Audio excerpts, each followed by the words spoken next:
I'm scared to open up Coinbase. I have to check it out now. I know. It was like 17 and then it was 5, 4, 3, 2. It was like below 10,000 for a minute. And then I had to close the app. Wow. It's like watching a train wreck. Oof. So 9,800.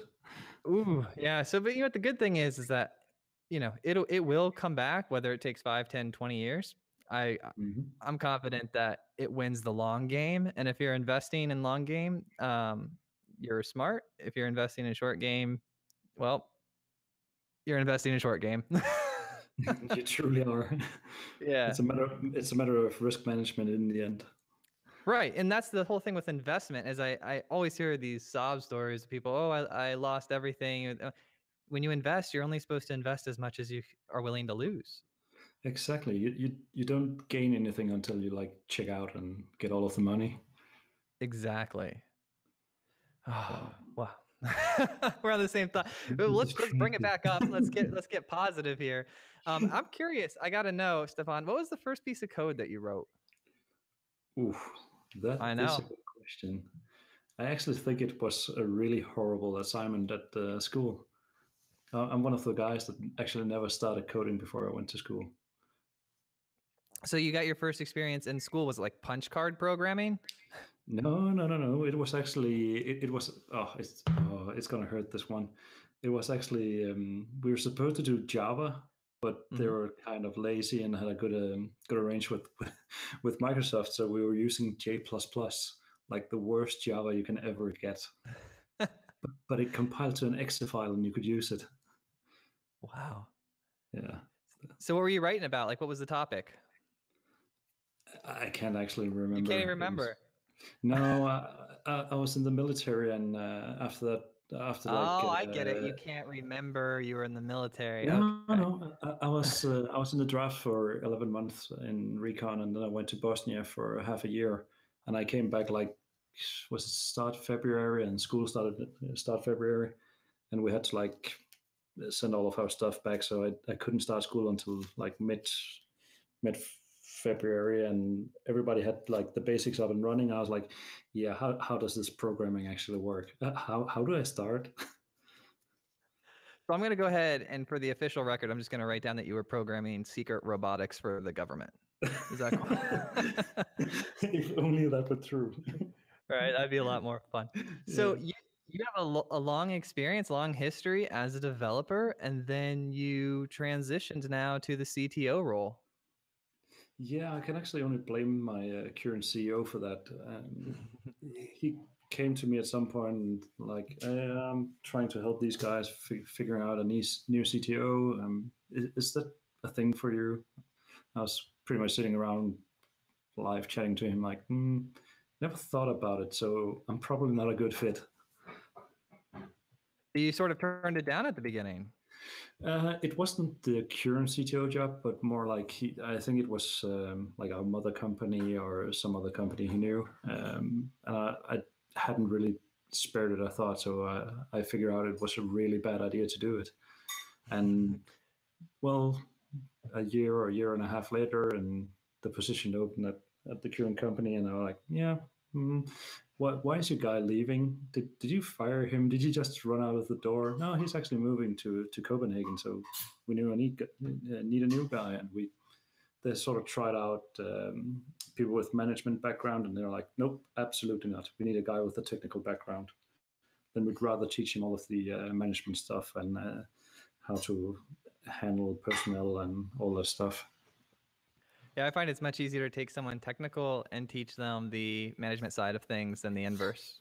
Yeah, especially with our product, we start out with a PDF and we end up with a flip book, and the process from PDF to actual flip book it's a long and dangerous travel with a lot of dragons hidden. In the background, are you guys doing dishes? No, my girlfriend just picking up some food, and then she's probably gonna go upstairs and stay silent. Oh, oh no, that's interesting. Yeah, I don't even know what to say. She just came home from the CrossFit center, and she's worn out and need food. From the CrossFit center? Yeah. Oh, is that big over there? Yeah, I think we have like 3 or 4 boxes in our city.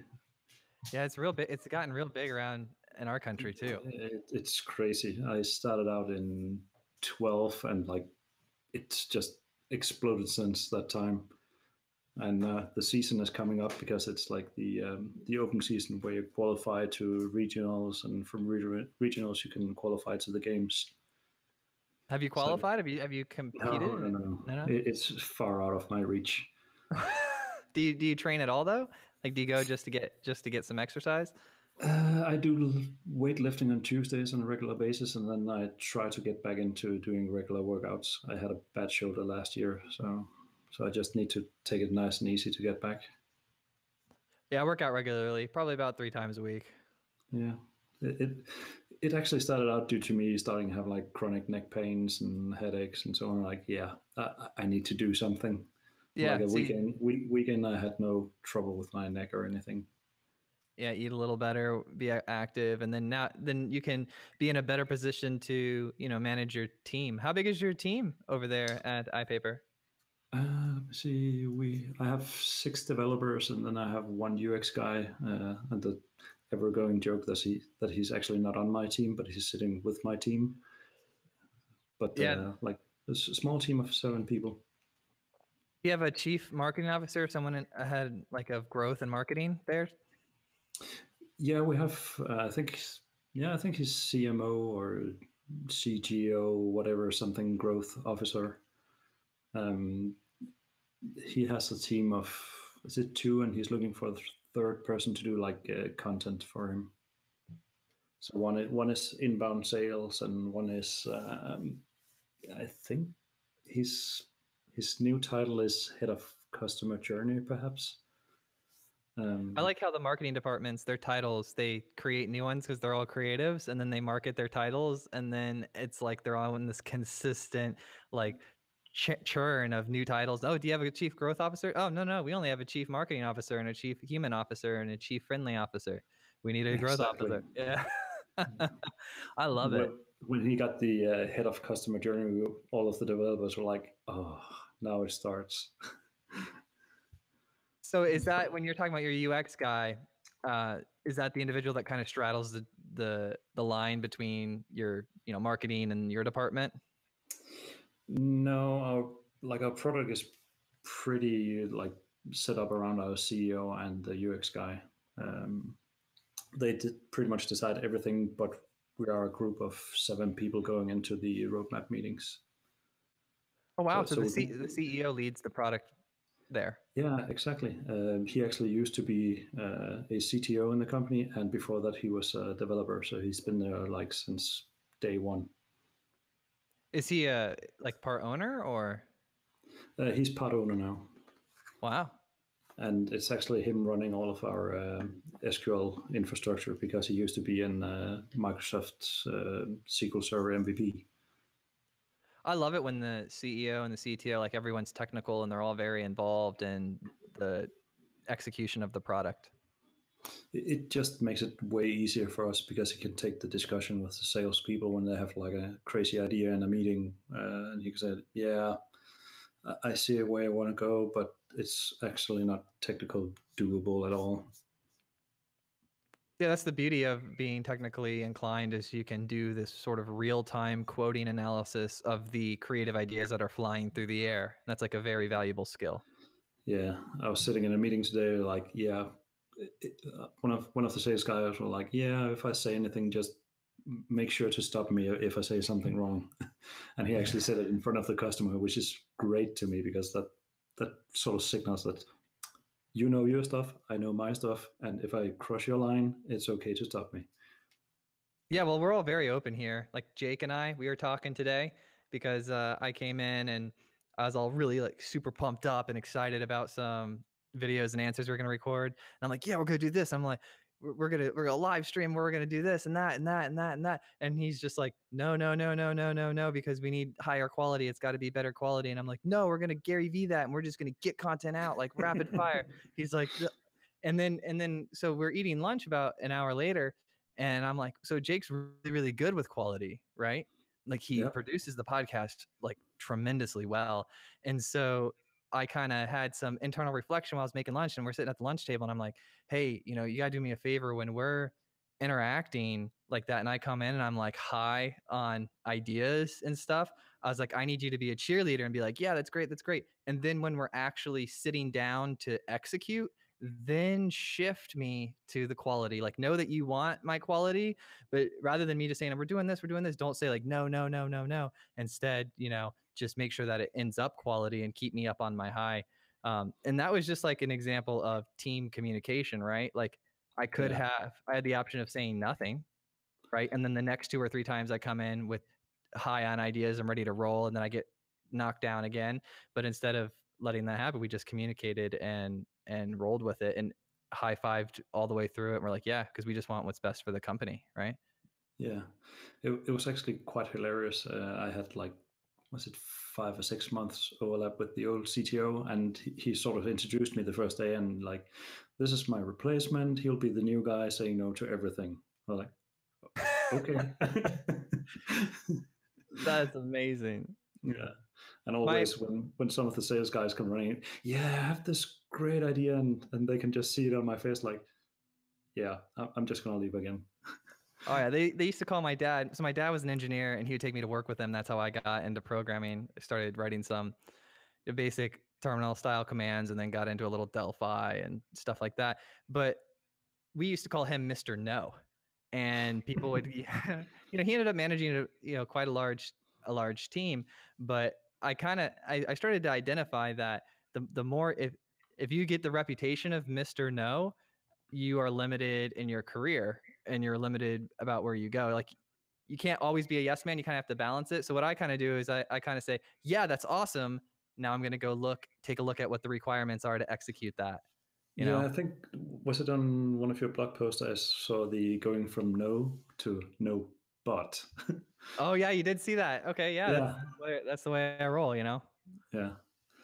I think that's quite a good way to go. Some people will just get like really angry when you say no and just stop. But sometimes it's fun we have a lot of sarcasm in Denmark, and sometimes it just works really great when you just look at them standing around looking like dead fish and saying just no. And they'll be like, oh, come on, man, you got to give this to me. I need it. I need a win today. Yeah. Oh man. Yeah. That's the key, is that finding that right balance. Have you been, so you've read a couple of the blog posts? Yeah, I read through some of them. I think they're quite a fast read as far as I remember.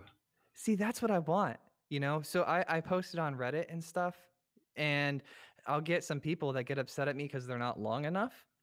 And I'm my goal going into it is I have something I need to get off my chest, like a feeling that I've, felt multiple times, and I want to cover the topic, and I want to do it succinctly.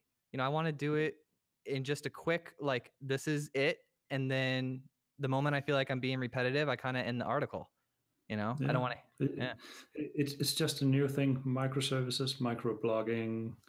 Yeah. You just got to catch it all. Yeah. And then I turned them all into a book. Yeah. So.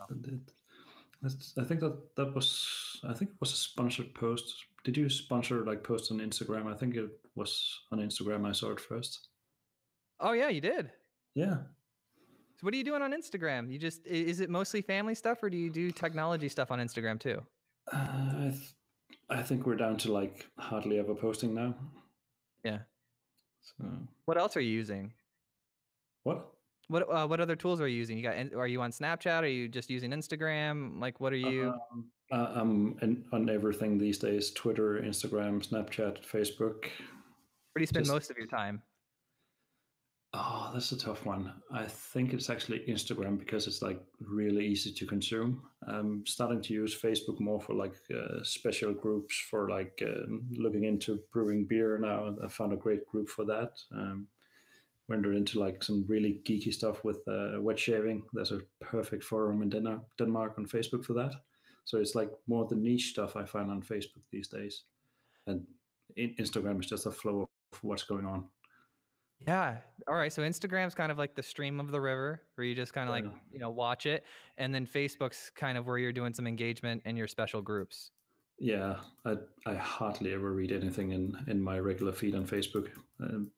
One can only hope that it's getting better now that they sort of announced change of the algorithm, so you don't see so much sponsored stuff anymore. Yeah, that was last week. The stock fell like what, 5-10%, but yeah, and the feeds didn't work the next 2 nights. I was interested back to investing. Like, for me, that's a buy decision. It's like if they're going to say that they're putting their people first and they're getting rid of their crap, that they're making their platform more usable, which makes it a better long-term, more viable product. And so I'm surprised their stock didn't go up. Yeah, but well, it is the magic of internet stocks. You never know where they go. So what are you doing on Twitter then? It's sort of getting dusty these days, but I used to use it a lot to get everything tech news. And whenever I'm on a conference, I'm using Twitter a lot. That's the place to get hold of people and find them for all of the best sessions at a bar at night, talking about random stuff. So Twitter's good for your conference interactions. Yeah. There's so much clutter on there for like regular use. Yeah, I used to like follow a ton of people, and I was like, yeah, I got all of this news, and all of a sudden you could just feel your brain collapsing from all the news. It's too expensive to advertise. Have you tried any advertising on there? No, I refrained from that. The only advertising I've ever done is on Facebook and Instagram. That was really, really cheap because I did it in a really limited area and set a cap on it. Yeah. I like to play with the different networks and see kind of where the returns are for my world. And LinkedIn overpriced, Twitter overpriced, but Facebook and Instagram were like, it's like the soup, right? Too hot, too cold, just right. So Facebook, Instagram were the platforms that were right for me as an advertiser. Yeah, and especially, I think you said in one of the other episodes that you're not like trying to make money off the podcasts. No. Well, then you sort of want to keep down the expenses as well. Yeah. That is the goal. I want to educate the world, but not at my like demise. Yeah, I guess like the streaming of the actual podcast runs up. Yeah. So what about voice? Do you have an Alexa or Google Home? I have nothing. I have a big tinfoil hat. That's why I don't have any. You don't want them recording your every thought and move and action? Yeah, exactly. That's why I'm going for the tinfoil hat version. So I'm loving I have an Alexa and a Google Home. Man, I'll tell you what, it's like having a new best friend. Yeah, but that's so easy for you when you're like native English speaker. Ooh, I never thought of this. Yeah, it works. Your English is perfect, Stefan. Yeah, that's the effect of playing World of Warcraft online for like 5 years. Yes. I'm sure you can curse like nobody's business in English. I learned a lot of British awkward terms that aren't really good for anything, but yeah, we should. Quite hilarious from time to time. No, definitely not. Yeah, that's like things not to say on air. Here's an extensive list. So I noticed that you were speaking about the Internet of Things, like all over the world, Belgium, Sweden, Norway, Denmark. I was like, whoa, Stefan's well-traveled. And what are you talking about when you're talking about those Internet of Things? It's like, it's just such a cheap session to do because it's mostly like, you should do all of this to get success. And this is how everyone failed. Mm-hmm. So I think I had, what's it called? The Road to Success or Absolute Failure. And it was pretty much reiterating what the first definitions of Internet of Things. You had different parts with like proximity, augmented, it could be augmented reality, it could be something else that was augmenting your real world. That would be like the curious steps and like the different parts of how far you're going into IoT. But the sad part is that everyone sticks on the oh, I got this piece of hardware. Let me just throw Wi-Fi or Ethernet on it, and now it's Internet of Things.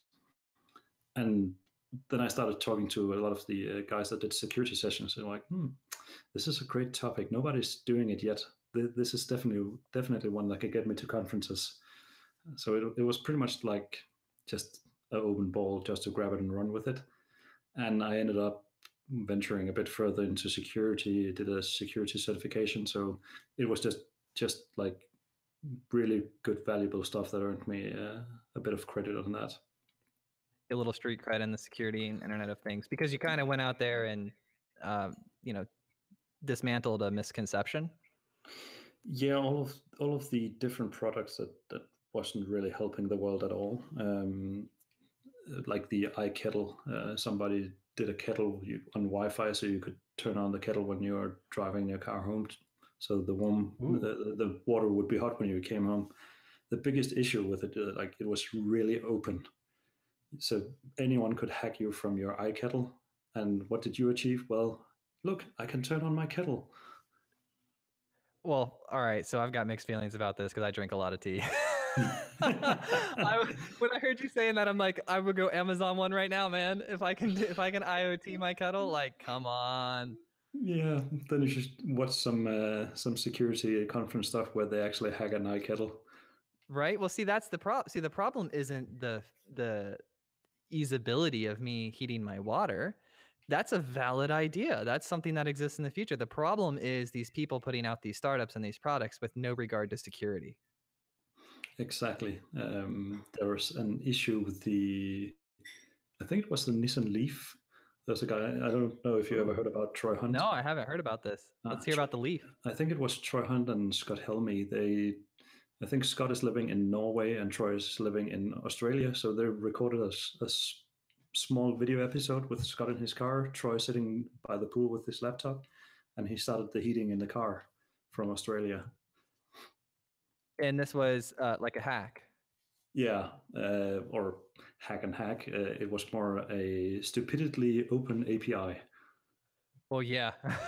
So he actually took the title of stupid security researcher on conferences after that, because people flamed him to hell for like, yeah, you broke my remote control of my Leaf now.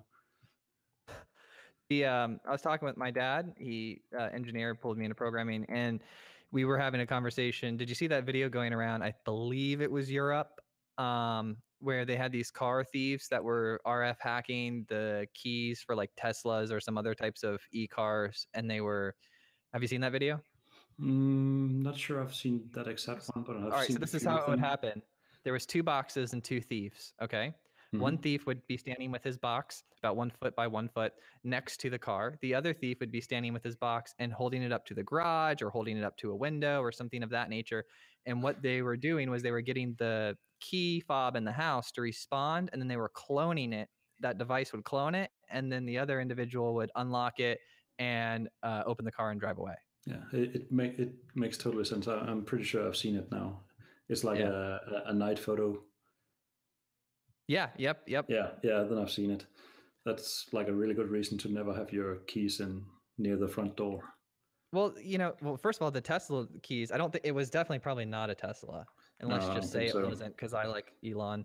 And so I use his first name because I'm hoping like when he hears this, he's going to be like, oh, that's my bro, right? And then, what up? What up, bro? I'll be like, oh, not much, man. You want a free car? Yeah, no, but I will hang out with you for a little bit.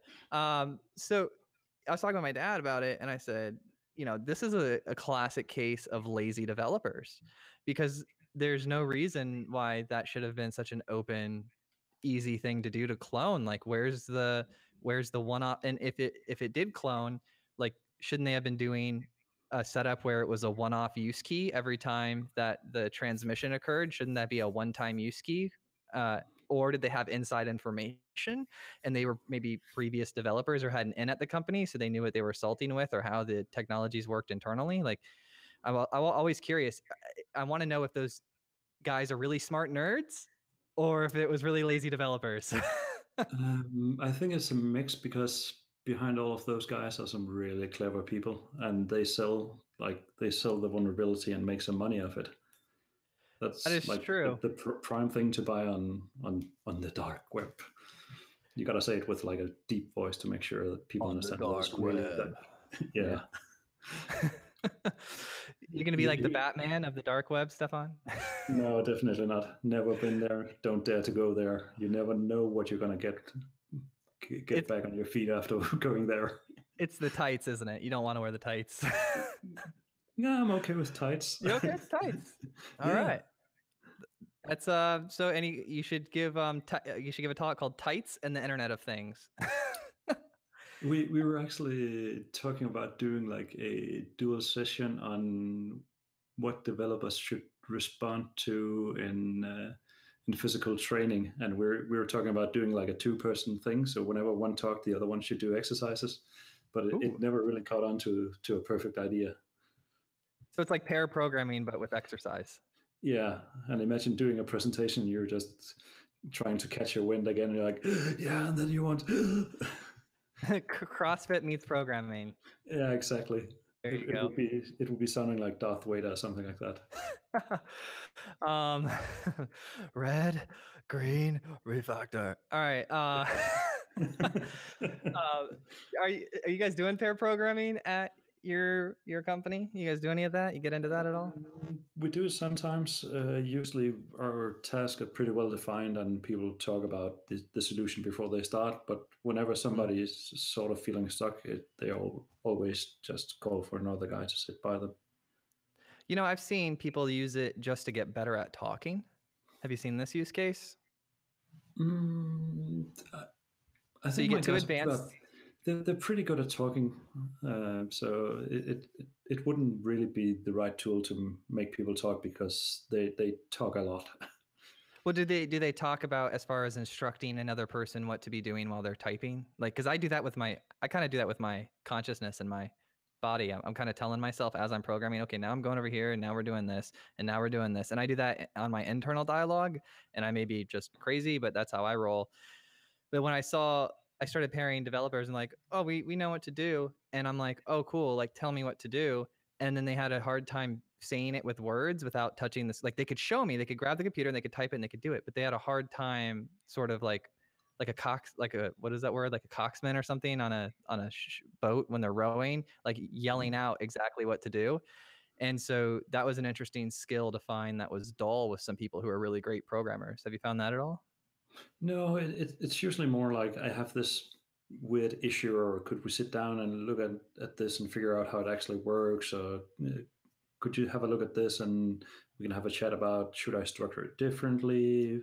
Am I doing something stupid here that will like turn our databases into to full load or anything like that? Like it's more like they have the solution and want to like do a pre-verification for it when they send the pull request later on, or at least just have a discussion about it. Is this a good path to go down, or does this confine with the rules we have? Or it's usually more like really concrete about, I have this issue, can you help me with this? Could you like take the opposing side and try to shoot my solution down a bit, see if I'm missing something? Yeah, awesome. How many alarms will this set off in New Relic? Usually it's more like, how many emails will Stefan receive within the next 5 minutes? They have little character graphics for you, like a smiley face to an angry face. Like, which Stefan will we get for this? They definitely should have.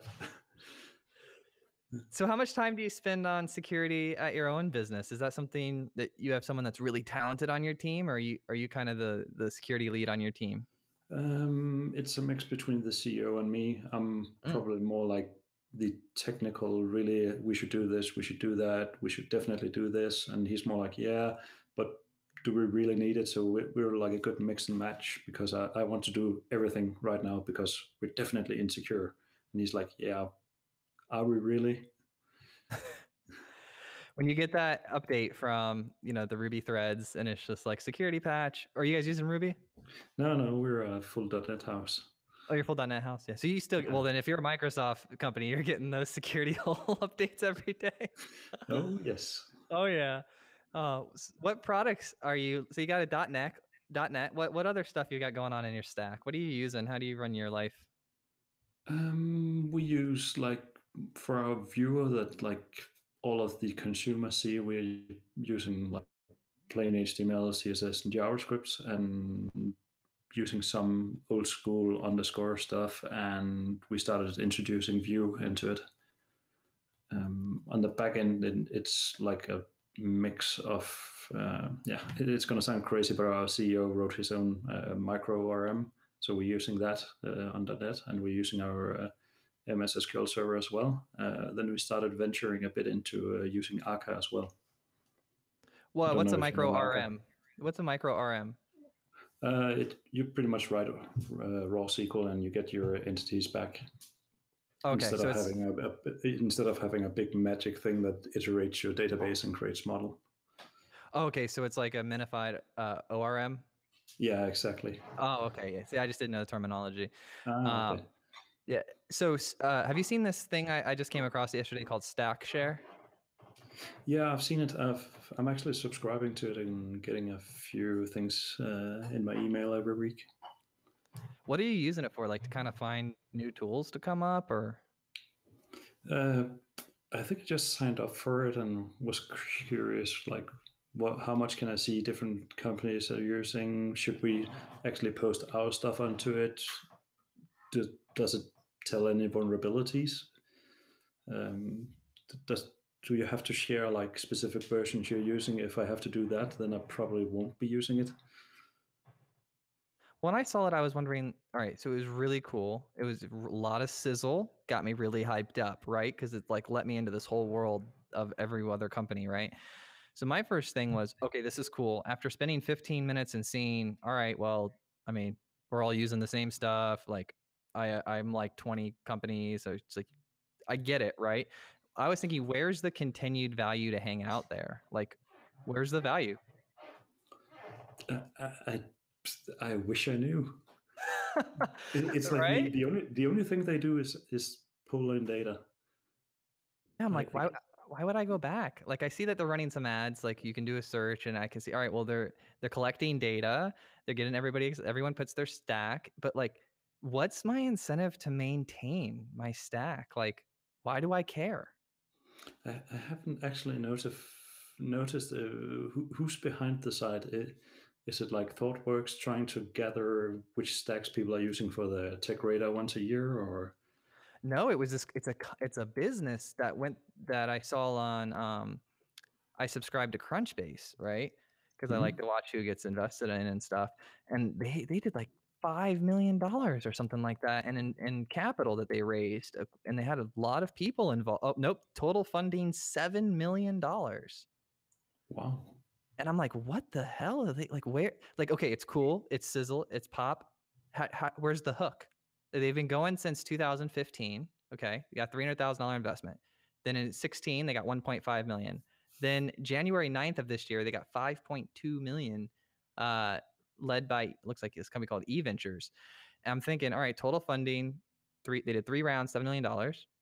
What is like, and they're cool. They look pretty. All right. They got some people to go in there. Why am I going to go keep it updated? What's the benefit to me? Why, if their play is data, right? Let's say their play is data. Like they want to collect a lot of data about who's using what so that they can then sort of use big data and turn around and sell it or make money or do some advertising, something like that. But that is useless if I don't keep coming back. Yeah. And well, is it really that useful, the data you're getting?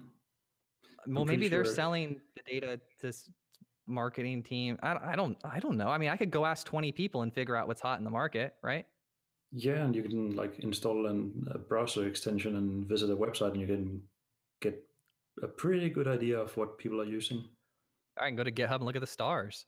Yeah. All right, there we go. Done. Just notice the website. It's attract developers by explaining what you use and why. Well, I can do that in my job position I'm writing.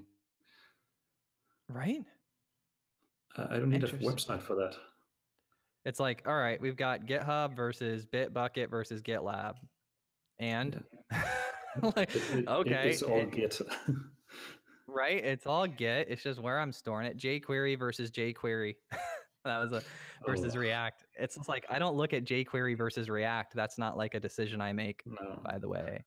The only time I'm looking at jQuery is like, okay, do we really still need it? Oh, yeah, unfortunately we do. Right? And you know what? I actually did an Instagram picture. I said, because I was having some nostalgic moments the other day, and I was like, oh man, one day, like soon, jQuery is going to be your father's JavaScript library, right? Like that's never cool. I bet it already is. Exactly. I mean, if you think about it, the kids, I started programming at a very young age just because my dad would take me to work. But, you know, by the time I got out of high school, I'd been programming 10 years already, and everything was old and gone, right? And it's only moving faster. Things aren't moving slower. No, absolutely not. It's like a crazy speed. I saw I think it was a blog post from Stack Overflow. Was it last week? They were writing about the different lifespans of JavaScript frameworks, and usually the lifespan is like 6 months. Then something. I read that same one. Yeah. I caught it off Reddit, and they were talking about how they showed the graph, and then I think it was Vue was the hottest one this year in the recent future. Yeah. I'm happy to see that, because there needs to be way more developers behind Vue. But I don't. So I'm gonna show my a sad side of me here is I haven't touched Vue. Well, neither had I until I started at iPaper. What do you think about it? Like, give me some sort of context or something useful over another library. Well, the good use for us is like we need to pay really, really, really good attention to the payload of the actual library. And then the next step is looking at how easy for us is it to integrate it into like a quite big, well, it sounds sad to say it's legacy, but like our current code base that has some things that are 5 or 6 year old, or we just can't start rewriting everything from the ground up again. So we need something that we can slice in small pieces. We could probably have done that with React as well. We had an application where, you could have done it with React? I think we could. So is Vue an alternative to React? I'm actually not sure it is. I think they take a bit different direction. But to our need, it was a better fit to use Vue. I think would we write it from the ground up again, we would probably use React or something like that for it. I had a couple applications that were Rails apps that I slowly moved like feature by feature to React, because we were just using the Rails ERB or Slim actually, but we took each like core feature and then slowly moved it over to React, because we just like, for us, Rails will forever now be an API. Yeah. Just the JavaScript framework, everything needs a mobile app. If everything needs a mobile app, like double down on your strengths. Like Rails is great for us. It's great for writing tests and models and handling those sort of things in the controller. And it's wonderful for us for that. It's just, we don't use their view system like at all anymore. Yeah. Then it turns really sad, and you're sort of stuck with it, but you're okay with it. Yeah. So you like in Vue though? It's easy to slice in? Yeah, it is. Well, usually the team is pretty much set up like 2 front-end guys, 3 back-end guys, and a full stack. So they're pretty much doing everything with Vue. So I don't get to play around with it that much. It's mostly through the reviews and some early assessments. Yeah, that's what I'm facing now too. Now that we're doing the show and I'm not writing as much code on a daily basis. I mean, don't get me wrong, I've got 15 plus years and 60-hour weeks writing code, but the tools change so fast that like Vue can come and be the most popular thing in the world without me even knowing about it until I read about it on Reddit, Yeah. I think the most sad part is there's so many good new libraries, and some people are just stuck with some really old stuff and don't want to learn new stuff. That's like the worst co-workers I could have, or the worst developers on my team would be like, yeah, I'm done. I don't need to learn anything new. Right. What have you learned becoming CTO at this company? What's like the big the big skills that you've learned coming from developer to CTO? Oh, that's a tough one. Yeah.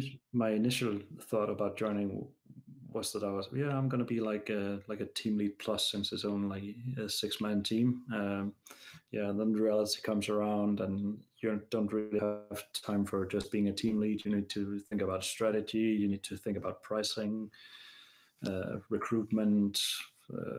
Luckily, I haven't had to fire anyone. But I had a guy quit on me, and figuring out the solution for that, and so on. A day's coming, man. You're gonna have to fire someone one day. Yeah, sooner or later it will happen. I know that, but I'm gonna hate it when I have to do it.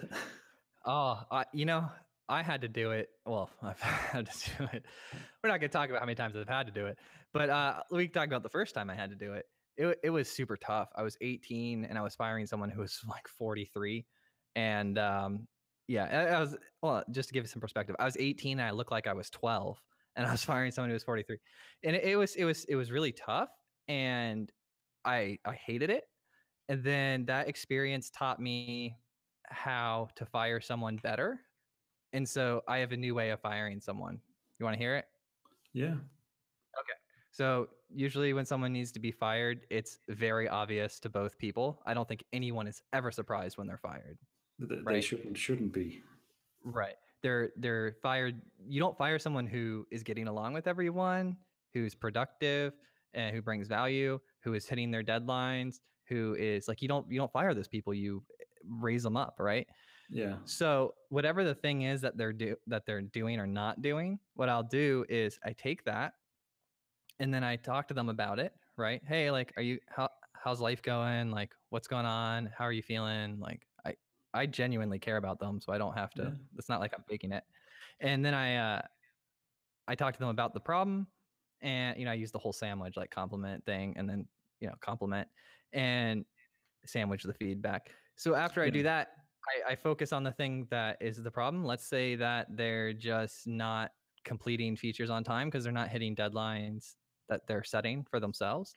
So then I'll say, okay, well, we got to work on this. So, you're going to do the next 3 deadlines, and you're going to pick them yourself, and you're going to be fully responsible. And you come to me if you need any resources to hit them.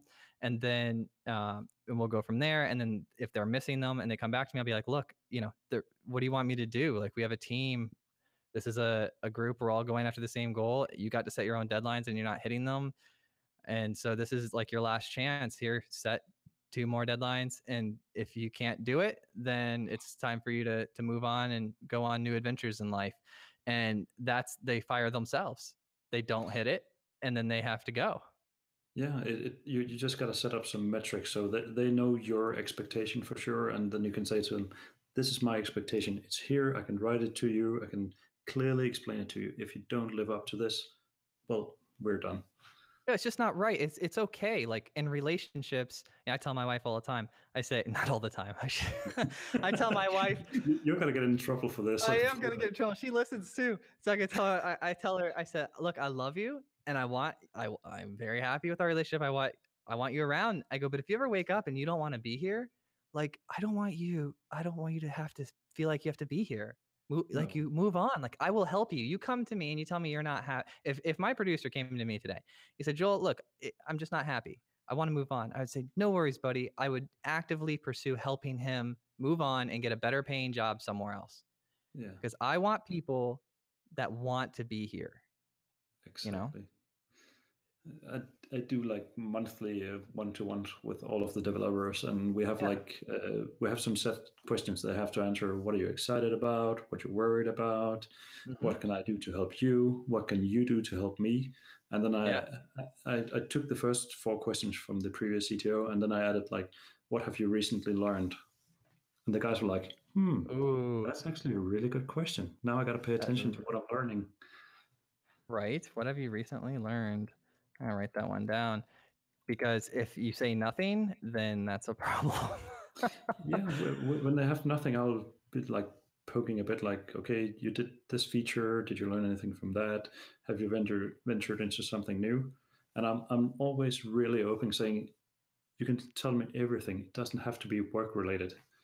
Right. It goes for all the questions.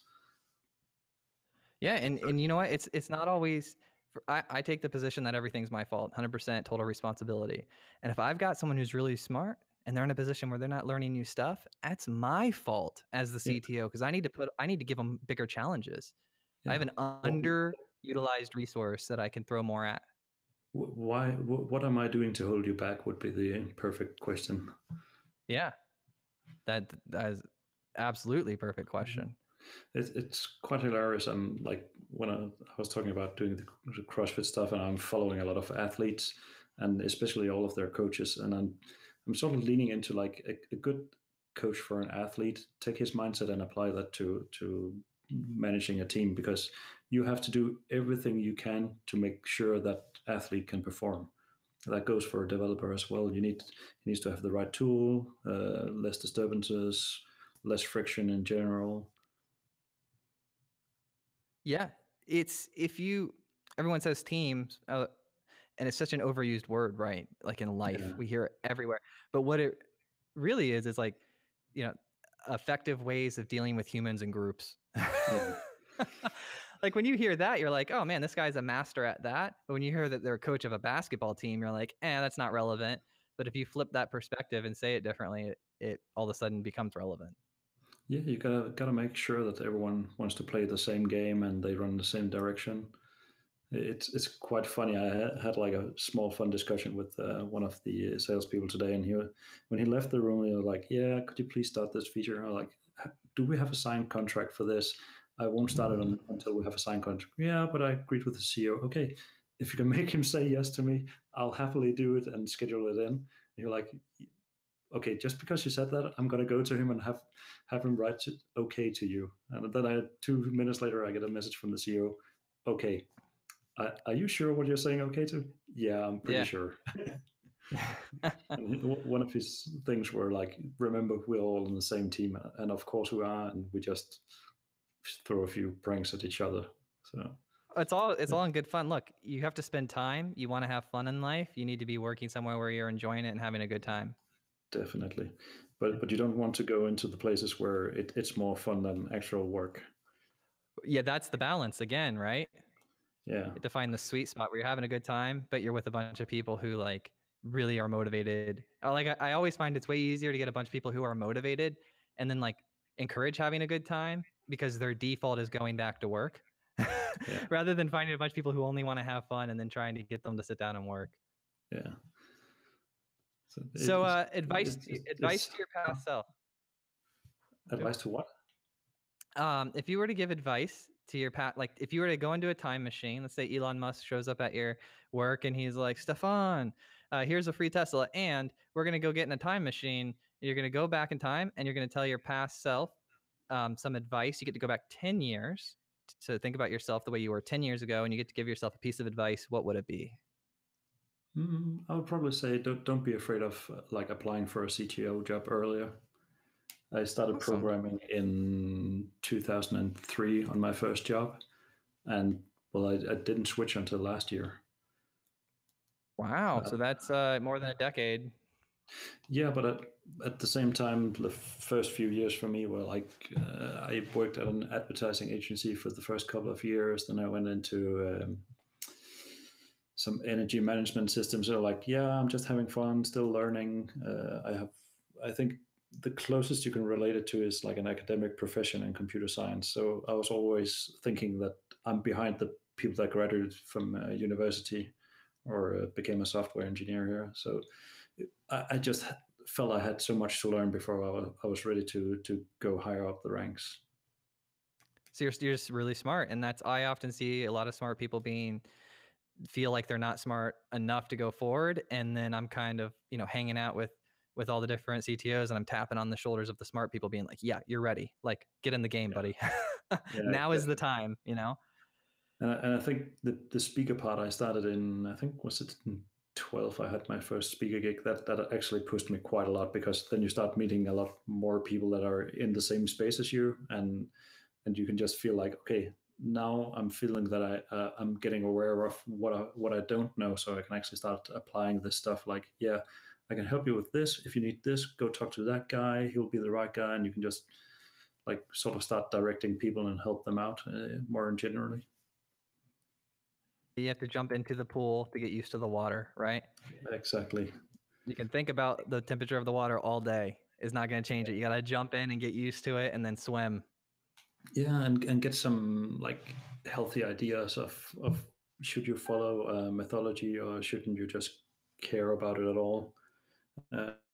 Everybody wants like, oh, are you doing Scrum? Are you doing this? Oh, Are you doing come that? on. No, I'm definitely not doing Scrum, and I probably never will. I'm doing like whatever works for us. Yes, thank you. I'm like, okay, I know you're excited because you just read a book about how to run a team for the first time. When people read about Scrum, it's like, yeah, we want to apply everything that was in the book. Okay, you clearly missed the message from the book. Do whatever works for you. Don't do what we write. There you go, dispelling more misconceptions, Stefan. You are the Batman of the programming industry. You're the Batman CTO, and we even have a black and white picture of you. And like, oh man, it's great. We're gonna put a little. We're gonna Photoshop a little Batman hat on you. Oh, it's gonna be great, dude. Thank you so much for coming on the show and talking with us. Welcome. You're a great conversation. I very much enjoyed it. Yeah. We could do a follow-up in a few years and see where I am. Yeah, well, yeah, maybe like at the end of the year. We'll do a follow-up at the end of the year. We don't have to wait a few years. There's technology changes way too fast. Yeah, so it definitely does. Okay, so I just ended the